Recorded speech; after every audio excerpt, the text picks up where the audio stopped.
Welcome. I'm so glad you're here. We have a quorum, and this is going to be a spectacular reading. I can promise you that. So you're in for a treat. I know Julia as a friend and as a fellow poet, and she never ceases to startle me with what comes out of her pen. And that's true. And I'm not just saying it because she's here, and I hope she's blushing. She really is a magnificent poet. And Anne-Marie, I've gotten to know through Julia's recommendation, and I've been reading her book recently, and she has lines that also startle the way Julia does. We started this by talking about some of the somberness of the year that we're coming out of and the losses that we've experienced. And I can tell you that both of these poets, I was going to say this later, but I'm going to say it now. Both of these poets deal with the most profound existential questions that we face as human beings, especially an awareness of death. And they do it in a way that ultimately leads to rebirth and acceptance and continued joy, even in the face of loss. And the way they do it primarily, at least in the poems I've read, is through looking out at nature and becoming more deeply aware of the eternal and of the continued truths of life, death, and rebirth. And I just don't know if there's a more important subject to address in poetry or any art. And they do it as well as anyone I've ever read. And they're in sync, I think, in the way they address that very profound existential issue we face as humans. My name is Elliot Shane. I'm a member of 16 Rivers Press. I do want to welcome you here to the fifth reading in the series, 16 Rivers Presents, which has been every other month. Was initially planned to be a live experience, but then pandemic hit. So we reverted to Zoom, and we've been doing it on Zoom. But as I said earlier, in August, for our August reading, we're going to go back to live in North Berkeley. And if you live in the Bay Area, pay attention and join us. That would be really exciting to see you in the flesh. I do want to thank the members of 16 Rivers Press. There are many here today. It's Patrick Cahill and Camille and Terry and Jackie, and do I see anyone else? 16 Rivers Press is a collective. It's a nonprofit. That means we don't make money. And we work together in the collective spirit to pull in 2 new poets each year and publish their work if they're willing to join the collective and make a commitment of working for 3 years as a collective. And that's what we do. We do take money if you want to give it. So go to our website, 16rivers.org, and you can see ways of donating to the press. And obviously, we do need money. We produce books. We don't pay ourselves. We produce books. And it does cost money. Things still do. This past spring, we released 2 new books. The World is God's Language by Dane Servine, which is a succinct kind of Buddhist Rai poetry. That's what I would call it right at this moment. And I just love Dane's work, just beautiful, beautiful poems. And I urge you to check those out, as well as Dust Bowl Venus by Stella Baratlas, which is another beautiful book that takes the Central Valley as its starting point and writes very moving poems about life in the great California Central Valley. So that's what we do. I also want to thank Poets and Writers. We get a grant from them to help pay the small, modest honorarium that we give to the poets who read. So thanks to Poets and Writers. And I do want to, again, thank all of you for coming to Zoom today, because I don't know about you, but it's easy to get Zoom weary, and we've been doing it for a long time. So just the fact that you're here and with us is worthy of appreciation. So I do want to thank you for that.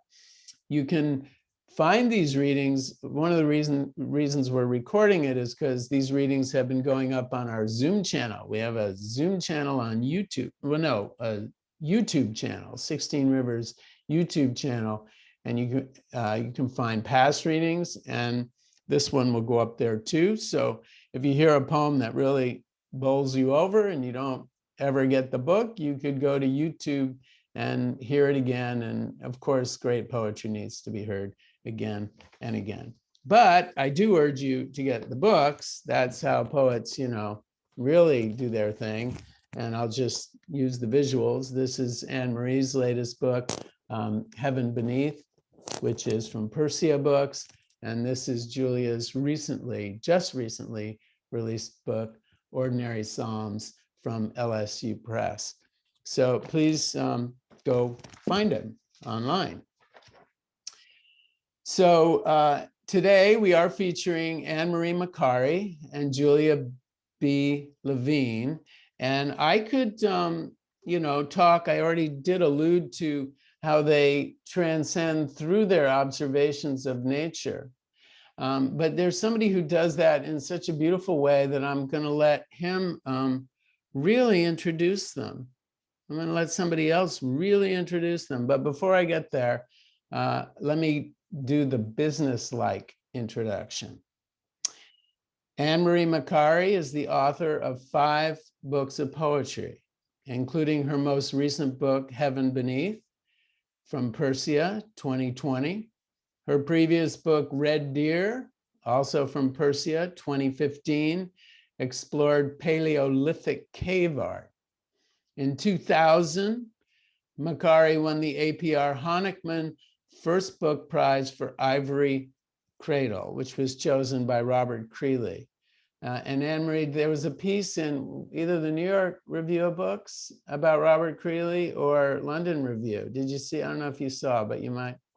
Yeah, that was really interesting. Oh, by August Kleinsaler. He reviewed the letters. Macari, what'd you say? Nasty. Yeah, it was kind of, it was, but it still brought him back into our consciousness. Macari's poems and essays have been published in numerous journals, you can imagine. Julia B. Levine, who will also read, is the author of 4 previous poetry collections, including Small Disasters Seen in Sunlight, winner of the Northern California Book Award for Poetry.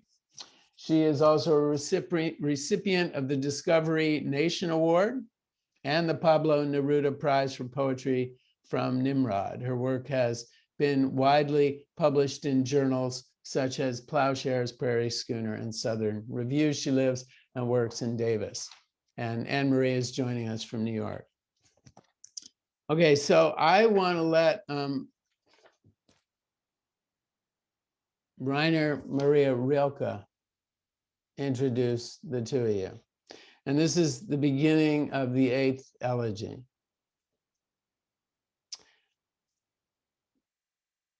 With all its eyes, the natural world looks out into the open. Only our eyes are turned backward and surround plant, animal, child like traps as they emerge into their freedom. We know what is really out there only from the animal's gaze. For we take the very young child and force it around so that it sees objects, not the open, which is so deep in animals' faces, free from death. We only can see death. The free animal has its decline in back of it forever, and God in front. And when it moves already in eternity, like a fountain. Equally beautiful lines from Julia's poem, Preaching to the Debris Field. But do you see too how we sit on the sand, watching wind brush the sea into a galaxy of light. All I'm saying is that this world is a mortal affliction with wounds in the beautiful. And from Anne-Marie's poem, I feel the need for a deeper baptism. I want to return to the vault of wilderness we stumbled on, how it blinked back at us, where we stood at the border of the trees beneath the bright beating sun. So we have two bright beating suns with us, Julia and Marie. Julia is going to read first.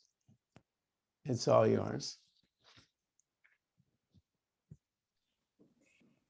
Elliot, that was a beautiful introduction. Thank you. That was really beautiful. Okay, so I am going to first thank Elliot and 16 Rivers Presents for having me here to read with the wonderful poet MARIE MACARI, whose work I've loved since her first book, Ivory Cradle, which I think I practically memorized every poem in it.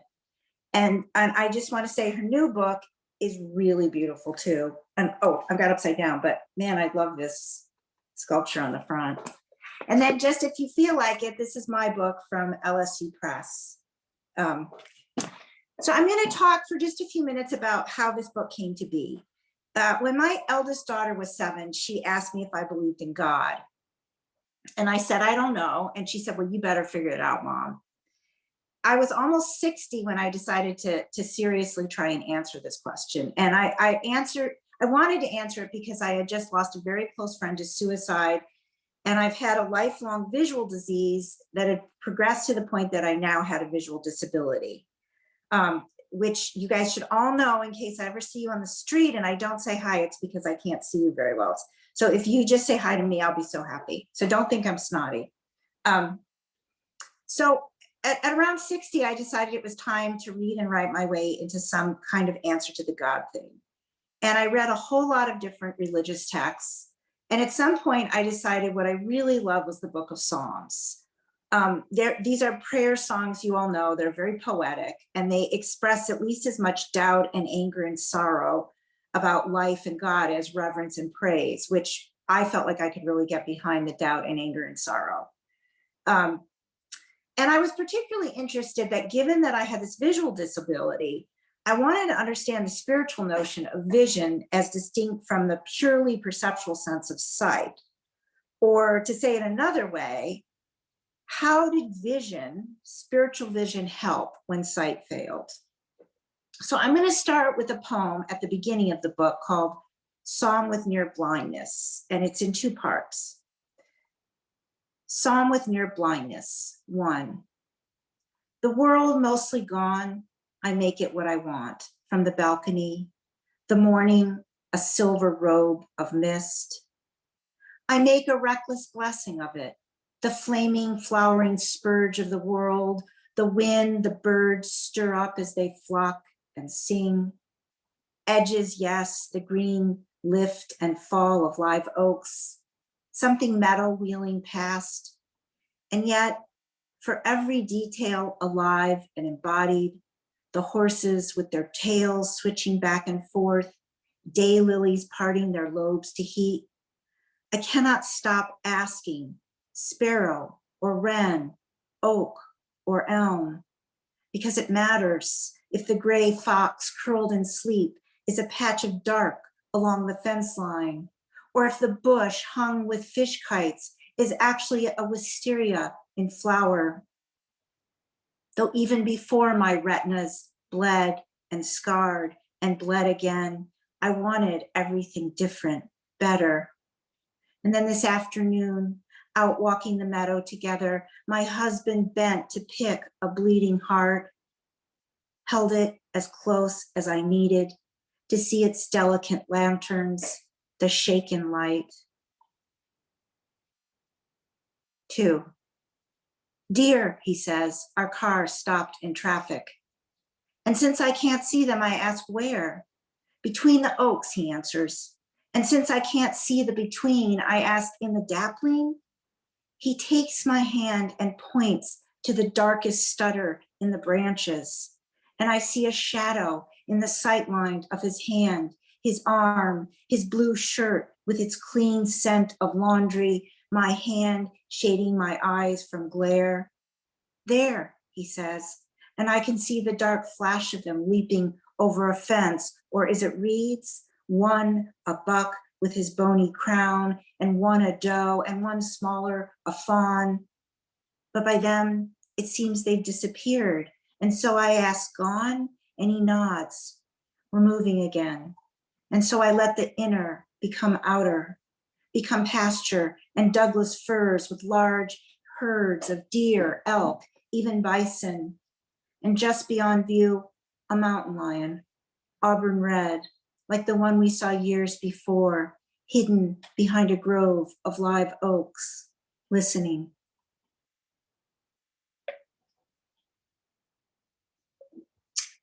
So probably a lot of you know this concept of the shadow in Jungian psychology, and it refers to this largely unconscious attitude we have to our darker nature, our capacity to be hurtful and mean, and at times even murderous. In the Old and the New Testament, the shadow is represented by, for example, Levithian or the devil. I heard a lot of shadow in my professional life as a child psychologist, and I heard a lot about our capacity to be cruel and unconscious about it. But I've always felt sort of obsessively concerned about why is there so much simultaneous beauty and redemption along with all this shadow. So I'm going to read a poem about that called The Lives of the Saints, and it's written about an experience I had when I used to work for Yolo County. It was called Children Protective Services, you know, where they take kids into protective custody. It's called The Lives of the Saints. I stand at the kitchen sink, washing wine glasses. In the 5th century BCE, Heraclitus wrote that the way up is the way down.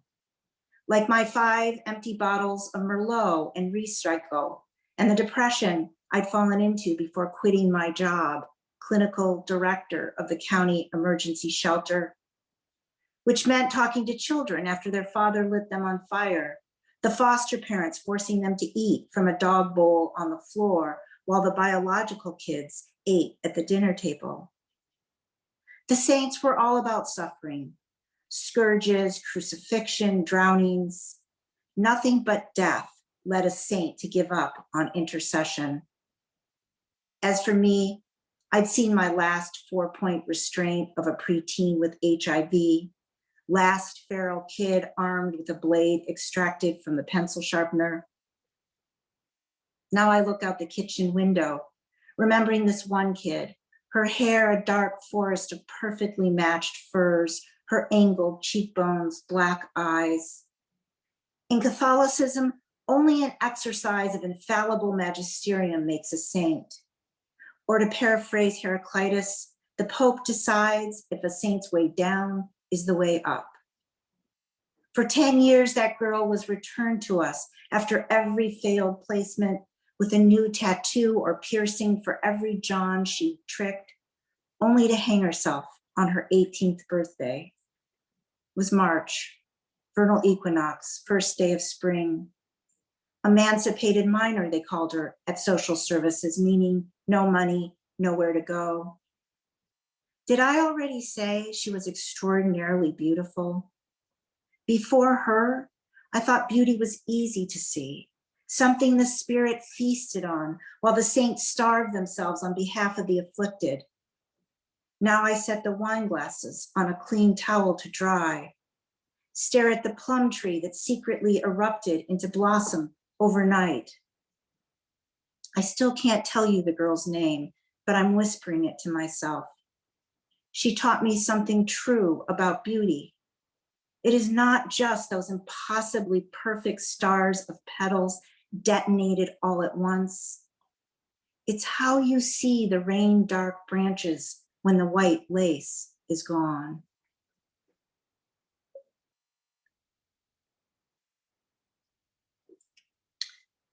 So reading these various religious texts, I did not find a whole lot that dispelled my idea that the Judeo-Christian God was kind of cruel and arrogant. And I wrote a poem in the voice of this God to explain beauty to me. So this is called God Speaks to Me from the Almond Orchard. I don't know if any of you guys here are from the Central Valley. Oh, Camille is. But in the Central Valley, when the almond orchards erupt into flower, it's like the eighth wonder of the world. It's so beautiful. So God speaks to me from the almond orchard. You wanted me to say it through their flowering, didn't you? To declare my love with these ferocious prairies of snow. I know what you desire. Attached as you are to equity, you too want a chance at resurrection. And when one of you lies face up under a canopy, wind flicking petals from a branch, you like to think, this must be God's fingers touching my cheek. I advise you to stop imagining the aftermath as something you can apprehend. The singular could never withstand what the whole must endure. Not that it matters, but beauty was a distraction I invented once in a moment of boredom, musing before possession, what can I crush? Not the antidote you want to believe, but beauty in all its cruelty, piercing one world with the next. So we're just gonna go a little bit darker and then we'll go back up. So it's just a very short time till we start going up. So I dedicated this book to my friend Mary, who has non-smoker's lung cancer and is now actively dying. When Mary found out that the best treatment options were no longer working for her, we were in the middle of an enormous painted lady migration. And these are large migrations, as you guys probably know, of painted lady butterflies. In Latin, they're called Vanessa cardui. And they occur sporadically in years that we have a lot of rain. And they fly north, and it can look like this fluttering river of yellow across the sky. So the last poem I wrote in God's voice, this poem I'm writing directly to death. Psalm with a few questions for death. Why, in God's name, did you decide this in April? When a million painted ladies up from the southern border skitter in tiny dusted slips over leaf and sky, everything that will too soon be the hurried world without her. Did you even know Mary spent her last year learning stillness? That she said it returned her to the horses of her first summers and the 3 golden retrievers she buried under a fig tree, troubling happiness with love. So since she found out today the drugs are no longer working, I need to ask, at the end, will you take her carefully through these clouds of thistle migrants, Vanessa cardui of the silk tents, orange apex wings, black eye spots? I mean, Mary has been cold for months. Could you at least lift her gently then into the warm draft of their going? So there is a great paradox intrinsic to aging. If you're lucky enough to be alive in your 60s or 70s or 80s, you're unlucky enough to feel like an ordinary life is a test regarding how to cope with grief and loss. But an ordinary life can also feel like a long elegy that makes every sweet moment all that much sweeter, whether it's a moment in memory or a moment in actually time. This book began with the loss of my friend Gregory. In Judaism, when someone dies, you say, let their memory be a blessing. So this is a poem. Gregory's memory is always a blessing to me. It's called Psalm with Errant Joy and Devastation. I'm on the rotten deck, eating a bag of cold cherries, my lips bloodied with ripeness. Sea light christens the grass where the new dog lies down low in a ditch. This morning, before we drove out to the abandoned cottage, a neighbor hurried after me with a poem she'd transcribed from refrigerator magnets. Not sure what she wanted, I can still hazard a guess, because what is a poem if not the intention to pin down the river before dinner? Here, the evening's first bats work the sky's trapeze. The dog is a whisk dipped in mud. Wherever I touch him, I darken. Behind me, 3 of the 5 cottage windows are shattered, a hummingbird dead on the floor. My daughter stands inside on splintered glass, lays the tiny bird in her palm, and looks close at the delicate overlay of plumage, the iridescent rust and emerald wings, a stippling on the throat's underside. Only the orbital's empty. Why not believe it was you, old friend, that set this miraculous corpse there, that has visited us again, but this time to speak clearly to the devastation the poem calls a heart and the heart calls a poem, neither knowing exactly how to keep alive anything wild and doomed.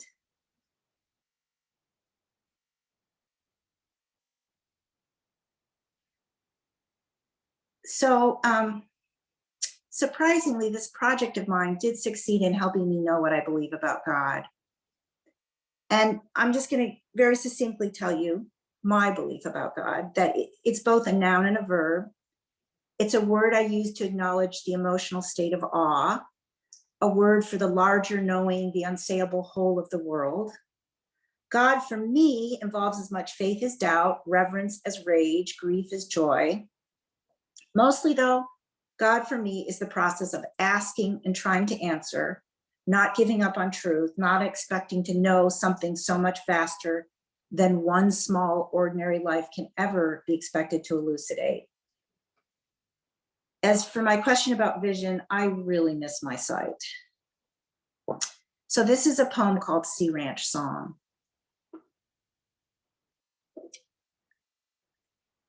Vast emerald all day.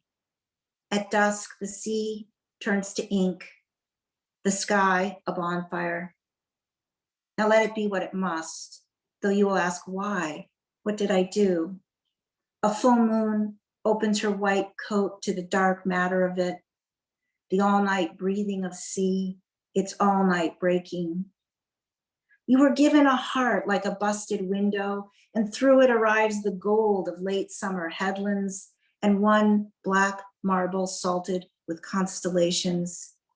This man too, his rough hands and a dog the color of honey beside you at the end of a country. Already the shadows throw down their lean graves across the bluffs. Deer rise up from hunger and graze under the swerve of bats, or so the man must tell you. Say it will not be desolate. Say that even in this new dark, a sparrow begins its 2-note trill to keep count of the whole going out, the whole coming in. Beginning here, you will have to let trust unfold like a softening seed, and not just the man's hands, but whatever you touch, you will have to let your fingers knead. This is my last poem. This is one of my answers to Sophie about, Mom, what do you believe in God? Or do you believe in God? Sophie's my oldest child who asked me that. So the question is, so the name of the poem is God. God. You know that hour in winter when the light is salted gauze and you stop a moment in one of the last untouched fields in this landlocked valley. The new grass arraying fat and green, thick as uncombed hair. Then the wild turkeys appear out of the brush in their dark pilgrim plumage and bowed heads and fan out over the field, solitary hunters of seed and grub. This is the moment you need a prayer from your animal self. You need to praise the black mud, the thickened air, the pens of sheep in their black hoods and wool, even the treacherous, untended road that ends at a flooded slough. On your old bicycle with the jerry-rigged baskets and duct tape seat, you pedal hard against a wind that has come up from the southwest, carrying rain. Wind that breathes the least branch alive. Wind that brings in the sea. Thanks. This is where can you hear me? This is where I get to say, was I right? Was that gorgeous and so intense? Julia, did you say something like piercing one world from the next? Beauty piercing one world from the next? When God is explaining beauty to me. Hold on.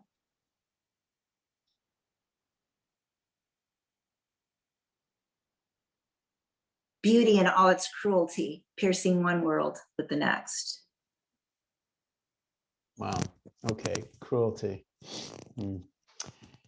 Yeah. Well, anyway, thank you. That was just stunning and so moving. And thank you.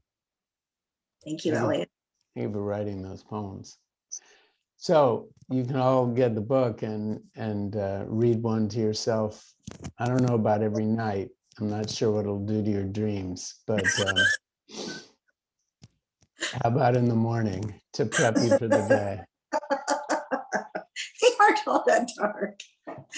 Okay, so thank you. And now, Anne-Marie, I'd like to move the podium in your direction, hand you the mic, and I look forward to what you give us. Thank you so much, Elliot. And that was such a stunning reading, Julia, and I'm so moved. And we are in such conversation with each other. Really, I feel like we should go on the road and we can talk about our ideas of the eternal and the sacred. So I may even change a little of my reading just to speak to yours a little bit more. I'm really moved, and I thank Elliot for the beautiful introduction, Three Rivers Press for doing beautiful work. I love collectives. I'm on the board of Alice James and have been for many years, and they started out as a collective. We started out as a collective. So I'm going to start. So some of these poems in this book were written when my father began to decline. He had a stroke, and he went from being a very, very powerful man and always kind and gentle, but you know, the guy in charge, to needing a lot of care. And he died a couple of months ago, but he had a long decline. And so some of these poems in this book come from that, as well as from the decline of of the natural world and what we're doing to it. This is called Florida, and it's about a day that I arrived to see my parents, as many of us, especially on the East Coast, you know, go down to Florida to see our elderly parents. And now I go to Florida. And my dad suddenly had stopped walking. He probably had a little stroke. And so that's where the seed of this poem comes from. It's called Florida. Sharp sawgrass for miles, pockets of willow, and in the shallows, ibis and heron wading gluey water. Finally, I'm really breathing. First time since the day you stopped walking, sitting in your blue robe, cashmere throw tucked over your legs, our only mantra, body, body, body. Someone pricking your finger for blood, studying your swollen feet, asking you what year, what month. Beneath the surface, rot bubbles up through rain-soaked muck. All this water on the move, filtered through algae, unending sedge. Shouldn't I have wondered, soul, when you looked at me confused, haloed by your milk hair? I want to travel with you through the endangered landscape, into the haunted reeds, alarmed flocks against the light, the wild scattering.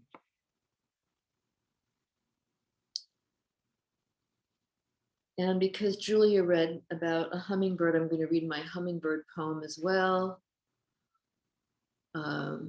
So my son, my middle son, is an ornithologist, and up until very recently, he worked at the Museum of Natural History, and every once in a while we got to go, I used to call it backstage, and he'd pull out their huge cabinets where they had, they have over 1 million specimens of birds. Some of them stuffed, and in this case, just bones. So a little box, like the size of a little jewelry box, with hummingbird bones in it. He pulled it out to show us. I had a couple of children with me. Hummingbird bones in a small box, in a museum cabinet. Legs fine as white hair. I think of all the beings pinned to boards. I think of bird ghosts swooping around this basement and bones chewed clean by flesh-eating beetles. The child makes a nest of her palm. Anybody can be a nest, any corner, cliff, any music flying from the radio. I want to say, I'll come back in a state of torpor. I'll try to speak, but won't be able to move my mouth to tell you how perfect the bones and the hand that holds them, the eye hole full of memories of flight, of ecstasy in flowers' throats, wings beating so fast they disappear, its brain a sapphire tunnel. There's a room of metal cabinets. There's a hand holding bones. All around us, a shuddering. There's a nest for the body, made of cardboard and light.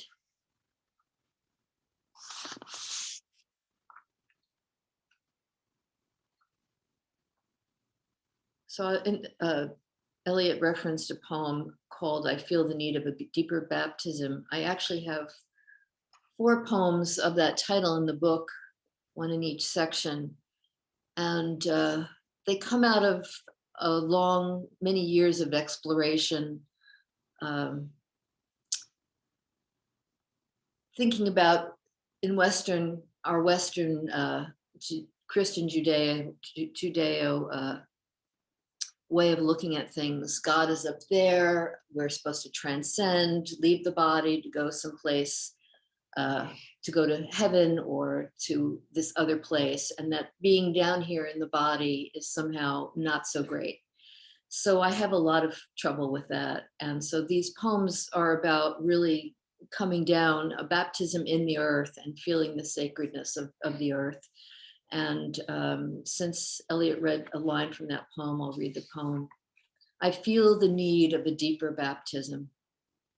I want to return to heat, to storm-scarred trees whitened by salt and wind, to find again, perched between palm fronds, the barred owl, feathers swirled around its large eyes.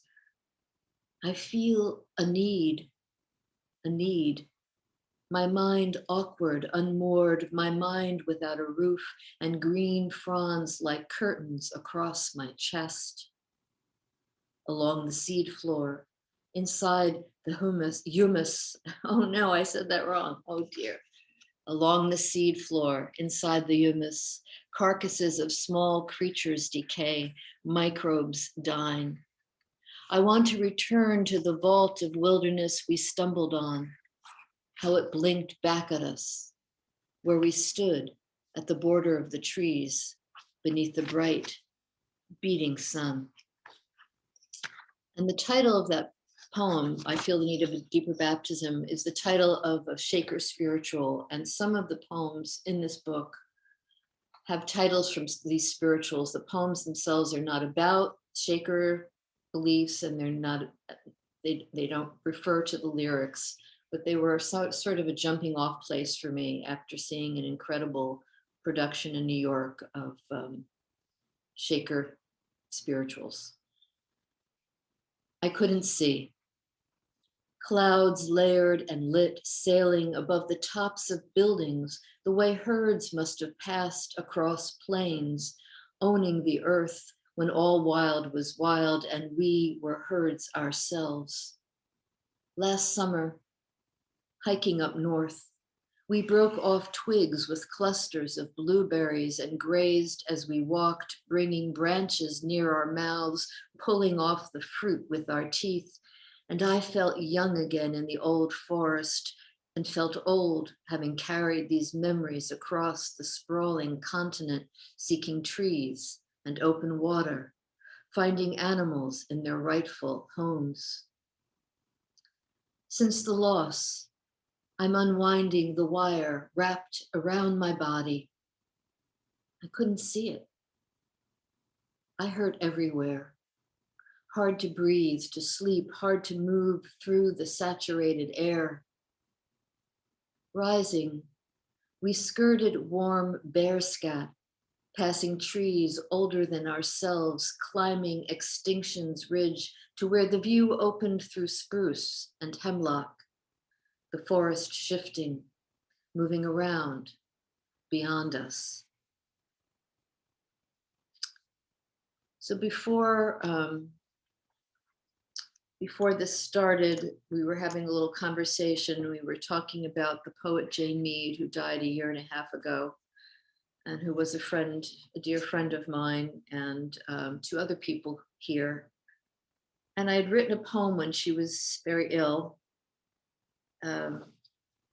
which I changed a little after she died. I wrote it at first with the great hope that she was going to come through the cancer. It's called Who Do You Love? As seed is mixed in soil, as blood is mixed, as bone is mixed in blood, as an eye is mixed in clouds and sleep, I am mixed with what I love. I hear a hum simmering in my head, spinning melody, refrain of soul. Who do you love? I love the one of root, the same as one of sky, and one is one in skin and stone, shadow, same as sun. I can't see past the window, something like light, but not. A wave in glass, a shifting ray, fragments speaking in glass. I practice, friend, to see you whole with light inside your limbs. A shade passes across your eyes. Will it leave or settle in? So I wrote a poem called The Room, and it's pre-COVID, but it's very appropriate to our last 1.5 years. And in it, there's a line, where is it? Awake within my walls, I'm as alone as I long to be. And so many times I was wanting to be alone and have time alone. And in the last 1.5 years, I was quite alone. So I did get my fill in a different way. And I also enjoyed some of it. The Room. Tonight, snow intermittent, flakes flat as ash or anything broken and raining down, volcanic, atomic. I move through midnight, then 2 a.m., books stacked, my glass of water. Behind clouds, a white blur, the ghost ship, half sunk or half risen, riding quiet to the other side. Awake within my walls, I'm as alone as I long to be in the complete, in the nothing that carries me, drifts me. Book, drown me. Water, dream me. Table, knock me. Lamp, flame me. I'm yours now, lost witness, forgotten blessing.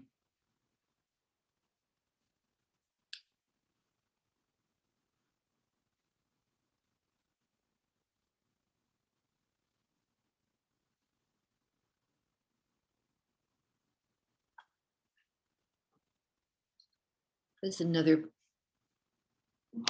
well, I won't tell what the poem is. I called to you and you answered. Grasses as far as I can see, sloped like a body, long with a fertile back. Is that death out there in a wheat-colored gown whose hide was beaten near enough to paper? I called, and something just ran out of my body, out of not just my mouth, more than my mouth, as if a tongue could stretch a billowy scarf in wind and a voice would follow, rolling out as far as I could see, could hear. I called to you, and somehow, voiceless, you answered, like the mandibles deep in grass and the grass deep in contemplation, and contemplation something living. Remember when we were alive, you asked, in my mind, and you laughed and I laughed at the same time, because what did that mean when we were alive? You wanted our voices to meet out there. You said, I'm trying to find out where I am. Okay. 2 more. We will all go home with you. As a child picking through blackberry thickets, through underbrush and thorns, I thought we were all together, but you weren't born. I filled a pail with fruit, scratched my arms in that dense, and stopped to place a black orb on my tongue. Far into time, my mouth a place of sight and a purple black unrolling inside, I heard the door while trees leaned overhead. We will all go home with you through brambles and weeds. That is what they said. And this is the last poem in the book. And it's, I won't explain it. Down in the rolling deep. 10 rivers below this one, below its silver skin. Swimmers we have never seen. 10 rivers down and a channel, and tides that pull and suck where salt streams churn. This is the dream I received down in the rolling deep where I walked among dead ships and bells. This is the dream of water bursting from a crystal core, slipping weights around my feet and telling me to sink some more. Thank you.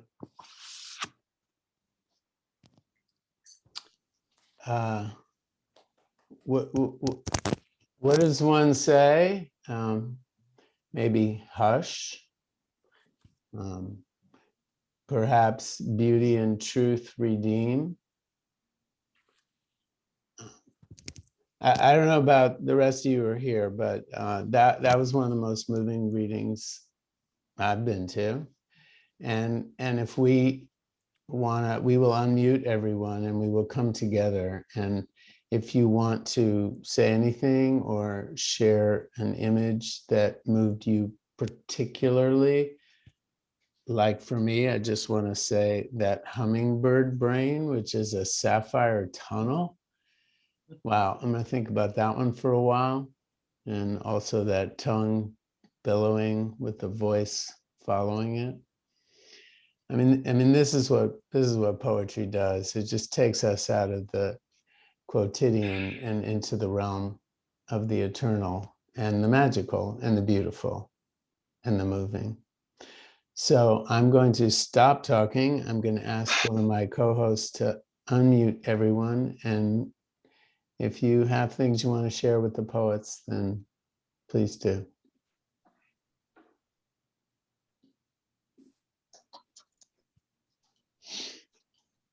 Would it be okay, Anne-Marie, to ask you a question about the one poem you didn't want to explain that Elliot just quoted from? Because I really wanted to know who you were calling to, but maybe that's not fair to ask. Yeah, I mean, I don't want to answer who, because it should be, I mean, it's personal, and yes, but it's also bigger than that. So it's the kind of poem that I didn't want to make, identify a particular person. Yeah. It's also an experience that I had in a museum, actually, of witnessing something so moving and horrifying that I had to sit down and I wept, and this poem came out after it. So yes, there is something personal in there, but it's bigger than that. Yeah, well, I mean, I definitely felt that it was bigger than that. I was just curious, but I completely understand. Well, as you know, because you are going through it too, there's just been kind of a wave of loss, and COVID hasn't helped that. But even without COVID, there's been a lot of loss. We're at a certain age, and parents and friends and people are leaving. And yeah, it's a gorgeous poem. Thank you. And yours are stunning, just stunning. Thank you. I'd like to say how much I enjoyed the readings of both of the poets.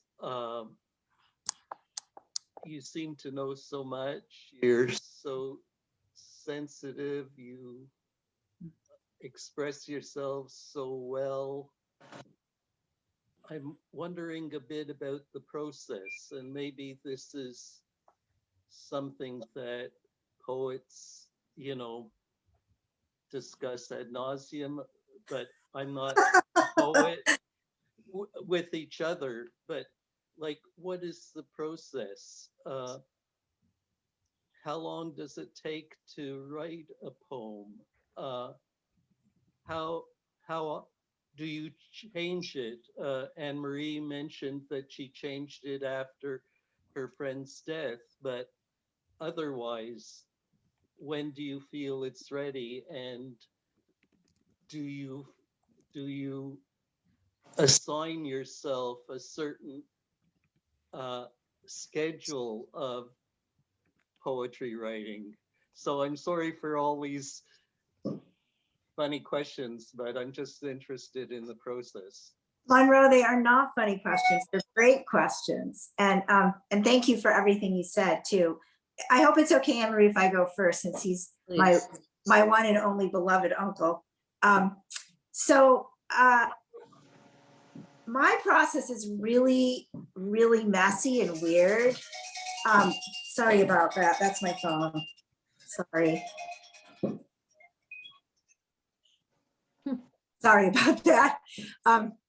My process is so weird and messy. I never know what I'm going to write, but I do know that reading a lot of those religious texts, there were a lot of lines that I would jot down from the religious texts that were really beautiful. Like there's so many lines in the Book of Psalms that are just gorgeous. And in terms of assigning myself, I don't assign myself anything, but I really love the process of writing because I get lost, like time just disappears. I think that's probably true for most writers. There's just this, it's almost like a trance you get into where you're just only there. And then things are happening in the writing you don't expect that are so exciting. I revise like massively, and I really subscribe to this idea that a poem is never finished. You just kind of abandon it because you're kind of sick of it. That first poem I read, the Psalm with Near Blindness, that had the 2 parts, it was a series of about 5 poems that I condensed into those 2. And it took, I don't know, it took 6 months probably to write it. It was really hard to write about my vision because I've always struggled with it my whole life. And I think it was something about this whole idea of vision versus sight that allowed me to finally find a way into writing about it. And also because there's a lot of disability literature now, and I had read some really beautiful poems by this guy on stuttering that also gave me some ideas of how to write. So I don't know if that answers your question. I'd love to hear what Anne-Marie said. Well, But they're great questions. yes, they are great questions. And a lot of the same. I feel my process is extremely messy. You know, sometimes it takes me a long time. I can work on a poem for, you know, certainly over a year, or I write it pretty quickly. The one that you asked me about, the voices with the grass and yeah, I know the title of my own book. I Called to You, my own poem. I called to you and you answered. And that poem I wrote very quickly.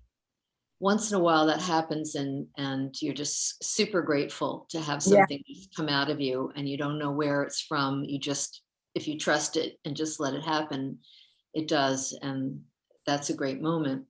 My process is very slow. I usually have a fallow period between books. I don't like to go back and do what I've done. I mean, obviously my poems, if you read all my books, you don't have to do that. But if you do, you'll see that there are themes that carry through the books. But I think I approach these themes in a different way all the time. And so I'm always trying to learn something, as Julia did, reading books about religion and reading the Psalms. I'm always looking for new things to dig my teeth into.